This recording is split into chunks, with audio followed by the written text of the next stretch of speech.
Good afternoon, everyone. Thank you very much for coming to this open lecture, especially on an incredibly cold day. So I'm really grateful that you came out of your warm buildings and into another warm building. This open lecture is part of a series, as many of you will know. We've had some fantastic lectures in the series so far from many figures from across Parliament. Last month we had the Lord Speaker, Baroness de Souza. The month before that we had Robert Rogers, Clerk of the House of Commons, and various others earlier in the year. All of these lectures are filmed, as you may have gathered from the enormous camera at the back, and we do put them online afterwards on the Parliament website for you to watch again, or go and watch any that you haven't been to, or for people who are unable to come to watch.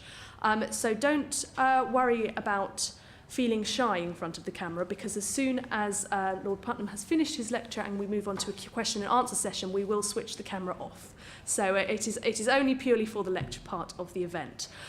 Just a few brief housekeeping things. As always, we're not expecting a fire alarm, so if it does go off, please follow a member of staff downstairs.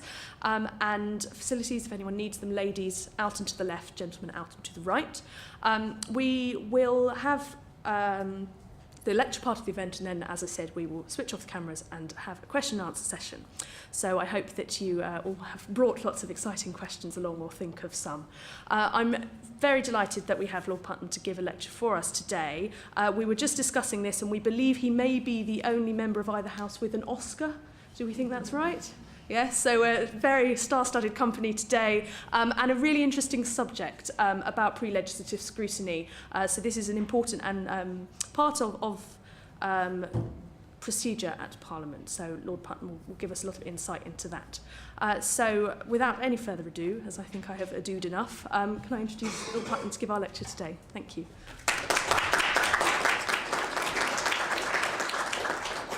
Thank you very much indeed. Actually, Parliament is so rich in everything. We actually have 3 Oscars. Lord Attenborough and Julian Fellowes, but this is only for screenwriting, doesn't really count. Thank you very much for inviting me to speak this afternoon. It is honestly a pleasure. I'm a huge enthusiast for exactly this type of outreach programme. In 2010, a cross-party panel of peers produced an excellent report for the Hansard Society on improving scrutiny of primary legislation in the Lords. Here's an extract from what they had to say at the time. When bringing forward legislation, the government does not always set out clearly enough the policy problem that's to be addressed through the provision of supporting evidence and analysis, the options that it's considered, and the reasons for the choices it's made. The social and financial costs and the benefits are not always set out. How a bill is to be implemented is often not defined, and the key challenges are sometimes not even described. As a consequence of inadequate description of the policy objectives and choices, current scrutiny often concentrates on the detail of the bill and gives inadequate attention to the policy objectives and whether the bill is likely to achieve them. It finishes by saying, when these matters are not addressed, scrutiny is effectively conducted in a vacuum, and post-legislative scrutiny is made particularly difficult, as there is no objective test against which to judge the efficacy of an act following implementation. The current dearth of post-legislative scrutiny also means that the public, government and Parliament do not know what legislation has worked and why.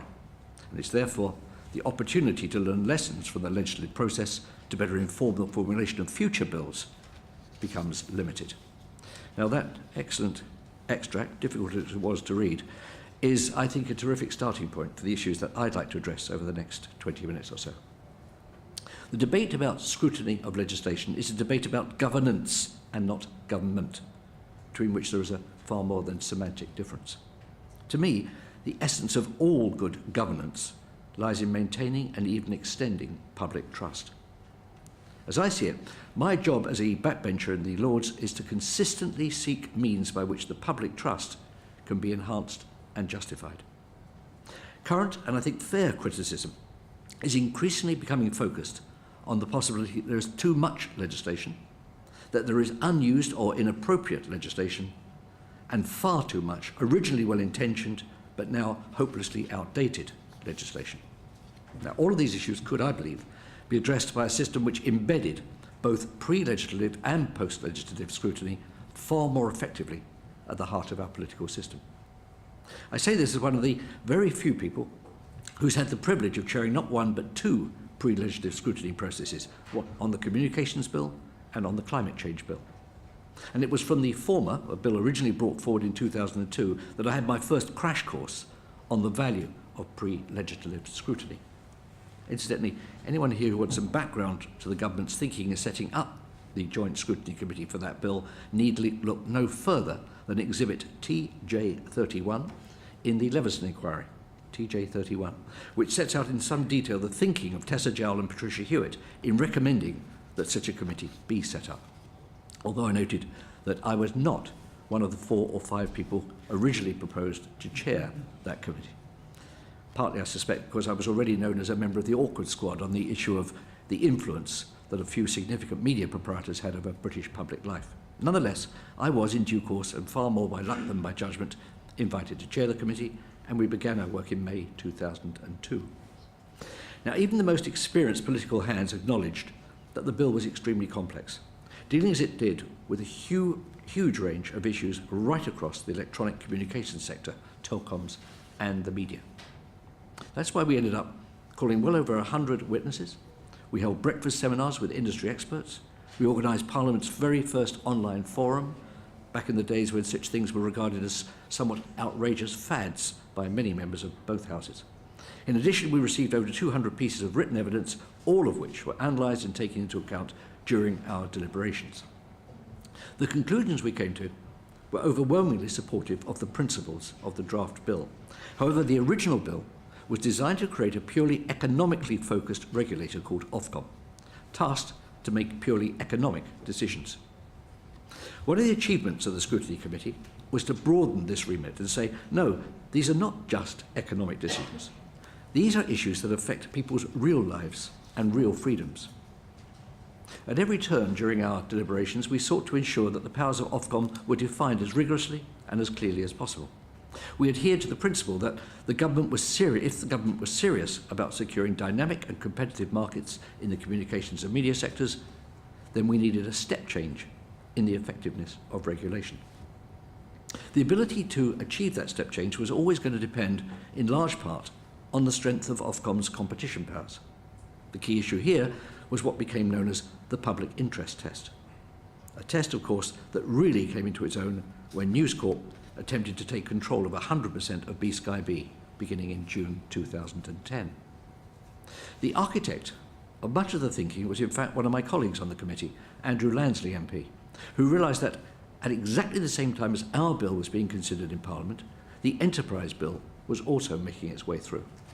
He conceived this notion of a double lock, whereby you could use the provisions of an Enterprise Act to look at things from a competition perspective, and at the same time enable a Communications Act to look at those same provisions from the perspective of the wider public interest.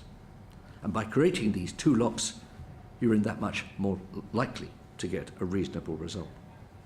The fact that Andrew was a member of Her Majesty's opposition underlined the extent to which the committee worked across party lines and was genuinely committed to reaching a consensus which served the public good, rather than being an exercise in party political point scoring. Broadly speaking, the public interest test assumes that the public interest would be adversely affected in the event of a diminution of plurality of voice. This was taken to include the written, audio, or televisual voice, and that in diminishing that plurality of voice, you're in effect damaging the public interest. Some of you may well wish to expand on this and explore what we meant by and what we thought we meant by plurality of voice. It's not the most comfortable phrase in the world, but it served at the time. So while the then Labour government of the day was willing to liberalise in this area in the light of the globalising nature of the media market and to encourage inward investment, the Joint Scrutiny Committee believed a careful balancing act would be best achieved through the incorporation of this public interest test. The test exists to assess the impact of any significant merger or takeover, regardless of the nationality of the acquiring company. It's only with the benefit of hindsight that the real challenges around cross-media ownership have become truly apparent. For example, it was always my belief that the opportunities to bundle together News Corp's media assets, such as The Times, The Sunday Times, The Sun, The News of the World, Sky subscriptions, online movies from Fox, along with mobile access to all of them, that these were far, far greater than anything the government of the day believed possible, or maybe actually wished to believe possible. Today, Sky has a billing relationship with well over 10 million customers.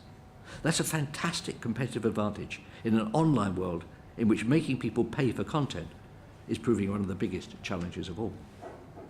Where once it was his newspapers that subsidised Mr. Murdoch's foray into television, it was well on the way to being the other way around, with television underwriting both his newspapers and his somewhat belated attempt to come to terms with the internet. Indeed, it's striking that the Communications Act 2003 does not include the word internet, an omission which now seems quite extraordinary, but at the time appeared to be born of the belief that the internet was a sort of Wild West whose contribution to innovation and growth would only be shackled by even the most timid attempts to bring aspects of it within the scope, for example, of cross-media ownership regulation. In fact, part of my committee's terms of reference were an injunction not to even raise the issue of the internet. And needless to say, in hindsight, this seems pretty fatuous. The development of the digital economy and the impact of the internet raises one of the key challenges in this area of legislation, as in my opinion, competition authorities do not, nor should they, make or shape public policy. They're simply required to implement what is already on the statute book. Worth mentioning here for anyone who wasn't around in the mid-80s, how we got to where we are regarding regulation. Regulation was a direct child of privatisation. Privatisation, as you know, was a theory that was pursued in the 80s. Interesting enough, from my perspective, it was the thing that finally politicised me. It was opposition to the privatisation of water that made me cross the barrier from being interested in politics to becoming highly active in politics. But at the time of privatisation, the regulator, or the notion of regulation, was a convenience. No one really believed or conceived that the regulator would become what today we know as pretty hefty and important people.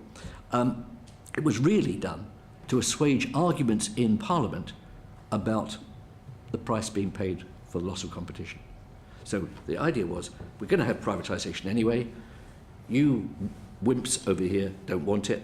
The way we're going to deal with it is we're going to create this independent body and these independent people who will ensure that these monoliths we're potentially creating, these private sector monoliths, will have some kind of brakes put on them in respect of competition. That's where regulation came from. It was not conceived in the way that we currently, I believe, see it. It was conceived as a way of getting privatisation through Parliament, which I think explains why, as legislators, Parliament needs the power and the flexibility to respond to events that may have been entirely undreamt of or even unwanted when the statutes were originally framed. Just one of the reasons I have, at every opportunity, consistently argued in favour of post-legislative scrutiny, as well as the pre-legislative variety. Incidentally, it's also why I enthusiastically support the idea floated by the government and others that Ofcom should not just have the power to intervene in the cases of mergers and acquisitions, but should also have the power to conduct studies of the organic growth of the marketplace and to recommend any necessary interventions on public interest grounds as they see fit. However, despite the adoption of the public interest test, the Joint Scrutiny Committee did not have things all its own way. It recommended an urgent cross-media impact study, and that has never happened. And yet, without such a proper cross-media study, it's almost impossible to make the necessary judgments to be able to construct the kind of evidence-based decision-making which the Hansard Society rightly wants to be seen used much more widely by Parliament. A genuine scrutiny committee is one that looks objectively at what's going on and makes objective decisions on the basis of evidence of what it believes to be best for the citizen and the consumer. When our report was published, we made 144 different recommendations, and to their great credit, the government accepted 136 of them. Most of what they accepted was to do with extending the bill to include issues that cover plurality and the quality and the range of content, much of which, one way or another, I think we did manage to embrace. So here I stand, a declared enthusiast for both pre- and post-legislative scrutiny. And as if I needed it, I was once again introduced to how valuable the widespread use of these processes could be when Parliament went through the agonies of the Digital Economy Bill. The passage of that bill in 2010 was a perfect example of what can go wrong when time pressures encourage a government to attempt to shortcut things. all of us engaged in that bill were subjected to a deluge of lobbying. Some of it informed and intelligent, but much of it highly prejudiced, and some of it even pretty daft. However, with no time to sort the wheat from the chaff, with no ability to properly interrogate the arguments of the lobbyists, with no serious ability to look at which of their arguments stood up and which collapsed under scrutiny, many of our debates simply dissolved into farce. Needless to say, we ended up with a flawed bill containing a number of significant omissions, killed off by ill-informed lobbying in the wash-up that took place between the Commons and Lords ahead of the May 2010 election. One victim of this was a clause which would, and I believe should, have allowed so-called orphan works, works for which the copyright owner cannot be identified even after a diligent search, to allow such orphan works to be made available legally. At present, it could potentially be a criminal offence to make any such work available, and yet there are thousands and thousands and thousands of them locked up in the British Library. These provisions were killed off by heavy lobbying from a group of photographers who raised some challenging but far from insurmountable issues around orphan photographs at a very late stage in the game. Had these clauses been subject to pre-legislative scrutiny, I believe it would have been possible for Parliament to properly consider, debate and address these concerns, rather than being bludgeoned into simply dropping them on the basis of a well-organised but fundamentally flawed lobbying campaign. Instead of which, 2 years later, the present government had been obliged to reintroduce a slightly different version of the proposals into the Enterprise and Regulatory Reform Bill. Not, it has to be said, their most natural home, as they find themselves sitting alongside proposals for a green investment bank and reform of the employment laws. If ever a bill required pre-legislative scrutiny, the Digital Economy Bill was exactly that. Many hours were spent in Parliament, I would say many of them wasted hours, going through things which a good and effective pre-legislative process could very easily have ironed out. A lot of bouncing around between the various sides of the House on relatively minor issues could have been avoided, because many of the arguments were based on an extraordinary amount of misinformation, or in some cases even disinformation. So, in this case, it was the absence of pre-legislative scrutiny that allowed me to fully understand its value. We live in an era of ever more professional politicians, if not politics. As a result, the outside world has to be given a better voice, and it needs to feel it can come into this building to make that voice heard and feel that it's had its say. But for parliamentarians, the ability to be able to sort out and identify legitimate and factual lobbying has become a major problem in trying to get many pieces of legislation through. To me, one of the most important benefits of pre-legislative scrutiny is that the members of its committee form a hard core, if you like, of cross-party expertise when a bill comes before Parliament. Here you have an informed group of people who've been through the arguments and can cut through an enormous amount of waffle and nonsense. And not having that available, even if it makes the minister's task that much more difficult, is, in my judgment, a great mistake. Any serious democracy also has an obligation to look at what's happening elsewhere, that's to say the good and the bad. A couple of years ago, Paul Krugman, the Nobel Prize-winning economist, wrote what I felt to be an excellent article in the New York Times in which he said this: "We've always known that America's reign as the world's greatest nation would eventually end. But most of us imagined that our downfall, when it came, would be something grand and tragic. What we're getting instead is less a tragedy than a deadly farce. Instead of fraying under the strain of imperial overreach, we're paralysed by procedure. Much of the Senate's business relies on unanimous consent. It's difficult to get anything done unless everyone agrees on procedure. And a tradition's grown up under which senators, in return for not gumming up everything, get the right to block those things that they don't much like." He concluded, "The truth is that the way the Senate works is no longer consistent with a functioning government. America is not yet lost, but the Senate is working on it." Now, I'd be very distressed if at any point anyone was able to say that our parliamentary system and our procedures were effectively making good legislation and good governance impossible. And with that in mind, I'd like to close with some thoughts from one of the outstanding parliamentarians of my generation, Robin Cook. Shortly before Robin died, he wrote this: "It's because I love Parliament that I never want to see it sink into irrelevance. a top drawer on the tourist circuit, but no longer the crucible of our nation's politics.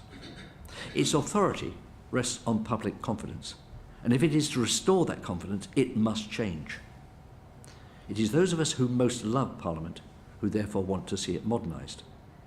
He went on to say this: the problem is not that the British people have no opinion on the issues of the day, but that more and more of them no longer feel ownership of their parliamentary democracy, or believe that its political culture can solve the problems of their lives. I'm personally indebted to Lord Howe of Aberavon for introducing me to the belief of the former Prime Minister, A.J. Balfour, that democracy is government by explanation. That seems to me both an excellent description of the value that scrutiny committees can help deliver by analysing and explaining the rationale for the laws that govern us, but it also sums up a key way in which trust in our democratic processes can, over time, be built. In the end, what that Joint Scrutiny Committee on the Communications Bill delivered was a report which genuinely attempted, I believe successfully, to weigh the merits of the evidence we received and to offer an informed view as the most appropriate way forward.